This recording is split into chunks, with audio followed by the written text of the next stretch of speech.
نجات ہے اور ہم سب کے لیے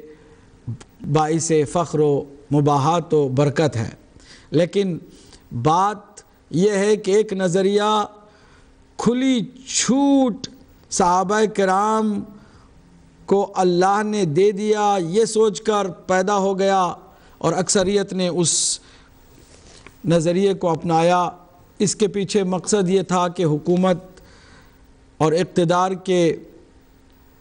بھوکوں نے کوشش یہ کی کہ کسی کی بھی زبان اعتراض کھلے تو اسے یہی کہہ کے بند کر دیں کہ تمہیں کوئی اعتراض کا حق حاصل نہیں ہے، ظلم اگر ہوتا ہوا دیکھو بھی تو آنکھ بند کر لو اور ظالم کے خلاف کوئی بات نہ کرو، کیونکہ فلاں جس کو تم ظالم سمجھ رہے ہو وہ صحابی ہیں اور ان کے بارے میں اللہ نے کہہ دیا ہے کہ وہ بخشے گئے ہیں۔ ظالموں کی سپورٹ، غاصبوں کی مدد اور مجرموں کی طرفداری کے لیے ایک نظریہ ایسا قائم کیا گیا کہ جو قرآن، روح قرآنی اور احادیث اور روح احادیث اور عقل سلیم کے بالکل خلاف ہے۔ ہمیں یہ الزام دیا جاتا ہے کہ ہم صحابہ کرام کو نہیں مانتے۔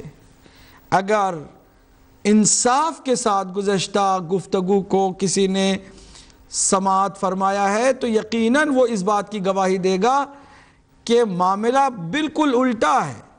ہم صحابہ کرام کو حقیقت میں مانتے ہیں جو قرآن اور سنت کے معیار پر پورے اترتے ہیں، اور حقیقت میں ہم انہیں وہ مقام دیتے ہیں جو مقام اللہ نے اور اس کے رسول نے انہیں دیا ہے۔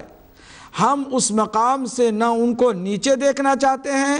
نہ اس مقام سے اپنی طرف سے انہیں بڑھانا چاہتے ہیں۔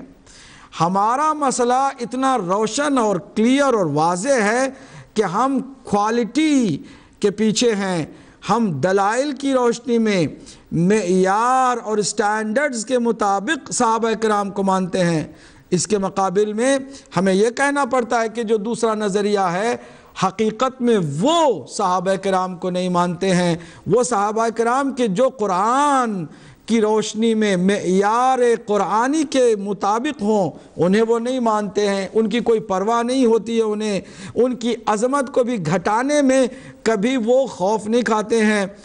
اس کے مقابل میں زیادہ تر ان کو زیادہ اہمیت دی جاتی ہے کہ جن کو اللہ سبحانہ تعالیٰ نے کبھی بھی تعریف اور تمجید کے قابل نہیں سمجھا، ان کو اللہ سبحانہ تعالیٰ نے ہرگز اپنی مدح اور ثنا سے نہیں نوازا۔ رضوان بھی اس کی، اللہ کی خوشنودی انہی کے حق میں ہے کہ جو ایمان لے آئیں اور ایمان پر ثابت قدم رہیں اور آخری لمحات تک وہ مؤمن رہیں اور مؤمن اس دنیا سے جائیں۔ یہ وہ صحابہ کرام ہیں کہ جن کی عظمت قرآن نے بیان کی ہے، نہ کہ ہر کسی کی، کیونکہ اگر ان 1.25 لاکھ صحابہ کرام کی زندگیوں میں آپ جھانک کر بھی دیکھیں تو آپ کو خوف ہوگا کہ ایسے ایسے مجرم ہیں کہ ان کے جرم میں سے ایک جرم بھی ہم نے زندگی میں کبھی نہیں کیا ہوگا اور نہ ہم کبھی کر سکتے ہیں۔ یہ جو کہا جاتا ہے چند آیات کو لے کر کے، اور ان آیات کا ہم نے بھی ذکر کیا، استدلال تفسیر بالرائے کے ساتھ کیا گیا اور کیا جاتا ہے، جبکہ ہم مشترک اور متفق علیہ تفاسیر کو آپ کی خدمت میں پیش کرتے آئے ہیں۔ چنانچہ آج بھی ہم سب کی آنکھوں کو مزید روشن کرنے کے لیے چند نورانی قرآنی آیات کا سہارا لینے جا رہے ہیں۔ یہ کہا جاتا ہے نا کہ اگر سارے نہیں بخشے گئے تو کم از کم 10,000 کو تو مانو کہ جو فتح مکہ کے موقع پر تھے، اگر اتنے بھی نہیں مانتے تو کم از کم 1500 یا 1800 جو بیعت رضوان کے بعد اہل بیعت کے طور پر مشہور و معروف ہیں کہ اس درخت کے نیچے صلح حدیبیہ کے بعد اللہ کے نبی نے جن صحابہ کرام سے بیعت لی اور انہوں نے بیعت کی تو قرآن مجید میں آیت آئی ان کے لیے، ان کے مومن ہونے کو اللہ نے واضح کر دیا اور ان کی طرف اللہ کی رضا اور خوشنودی کو واضح کر دیا، اور یہ بتایا کہ وہ ان کے دلوں میں جو کچھ نیک نیتی ہے اور ایمان ہے اس سے بھی اللہ واقف ہے۔ اس آیت کی طرف انشاءاللہ اگلے پروگرام میں ہم جائیں گے اور اسی آیت کو لا کر کے ہم انشاءاللہ گفتگو کریں گے، لیکن میں یہ عرض کروں گا کہ 1500 کی تعداد بھی بہت زیادہ ہے نا۔ یہ جو اہل بدر ہیں، بدریون جنہیں کہا جاتا ہے، جن کی تعداد 313 ہے، ان کے اندر بھی یہ امکان ہے کہ جنگ بدر کے بعد بھی وہ راہ راست سے ہٹ جائیں۔ یہ سب کے لیے ہم یہ کہتے ہیں کہ اگر کوئی یا تو پھر معصوم ہو، جیسے انبیاء علیہ السلام معصوم ہیں اور انبیاء کے بعد ائمہ اطہار معصوم ہیں جن کو اللہ نے طہارت و عصمت کی سند دی ہے، تو ان کے لیے تو یقیناً نہ وہ کوئی ایسی حرکت کریں گے کہ جس حرکت کی وجہ سے کسی کی انگلی اٹھے، نہ کسی کو انگلی اٹھانے کا حق حاصل ہے۔ باقی جتنے بھی انسان ہیں، اگر آج میں نیک ہوں تو کل برا ہو سکتا ہوں، اور اگر آج برا ہوں تو کل میں نیک بھی ہو سکتا ہوں۔ انسان کے حالات بدلتے رہتے ہیں۔ یہی وہ بات ہے کہ جس کو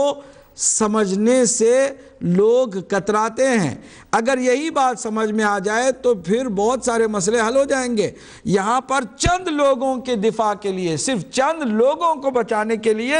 ایک ایسا اندھا عقیدہ بنا لیا گیا کہ نہیں جناب، چونکہ وہ بدری ہیں، چونکہ وہ اہل بیعت رضوان ہیں، چونکہ وہ رسول اللہ کے صحابہ کرام ہیں، لہٰذا ان کے اندر کوئی خامی نہیں ہو سکتی ہے۔ میں آج خود بدر کے اندر، بدر کی جنگ کے بعد کہ جو پہلی اسلامی جنگ ہے، بدریون کا بڑا مقام یقیناً ہے، لیکن ان میں جو مخلص ہیں ان کے لیے ہے۔ وہ جو کوئی کارنامہ انجام نہیں دے سکے، وہ کہ جو کسی کو، کسی ظالم یا کسی قاتل کو، کسی کافر کو، کسی مشرک کو وہاں قتل بھی نہیں کر سکے، وہ بھی وہاں موجود تھے، لیکن اللہ نے انہیں نظر انداز کیا، کیونکہ ابتدائی مرحلے میں اندر کے لوگوں کو چھانٹنا عقل مندی نہیں ہے، انہیں اپنی طرف سے، اپنے بارگاہ سے، اپنے بزم سے طرد کرنا، پھینک دینا اور نکال دینا، یہ کوئی عقل مندی نہیں تھی، نہ حکمت اس میں ہے، نہ مصلحت اس میں ہے۔ چنانچہ اللہ سبحانہ تعالیٰ نے رسول اللہ صلی اللہ علیہ وسلم کو حکم دیا کہ انہیں کسی طرح کوئی چھیڑے نہ، لیکن اللہ نے جنگ بدر کے بعد بھی جو خطرناک جرم وہی سو کالڈ مسلمان اور جنگ بدر میں شریک ہونے والے، جنگ بدر کے بعد کچھ لوگوں نے جرم کا ارتکاب کیا، لیکن اللہ نے اس کو نہیں چھپایا، نہ اللہ کے نبی نے اس کو چھپایا، بلکہ قرآن مجید میں اس کو ہائی لائٹ کر دیا، تاکہ کوئی یہ معیار لے کے ہی نہ چلے کہ جو بھی رسول اللہ کے زمانے میں مسلمان ہو کر آ گیا ہے اور صحابی بن گیا ہے، وہ سارے کا سارا ٹھیک ہے، اچھا ہے، اس میں کوئی خامی نہیں ہو سکتی۔ نہیں، اللہ نے جنگ بدر کے بعد بھی جو جرم مرتکب جس نے کیا، اس جرم کو بھی ہائی لائٹ کر دیا، تاکہ یہ واضح ہو جائے کہ کسی کے لیے بھی کوئی ایسی گارنٹی نہیں ہے۔ یہ جو کہتے ہیں نا لائف لانگ گارنٹی دے دی گئی ہے، پری سرٹیفائیڈ کر دیا ہے، اور ان کو انشور کر دیا ہے، اور ان کے اگلے اور پچھلے گناہوں کو اللہ نے معاف کر دیا۔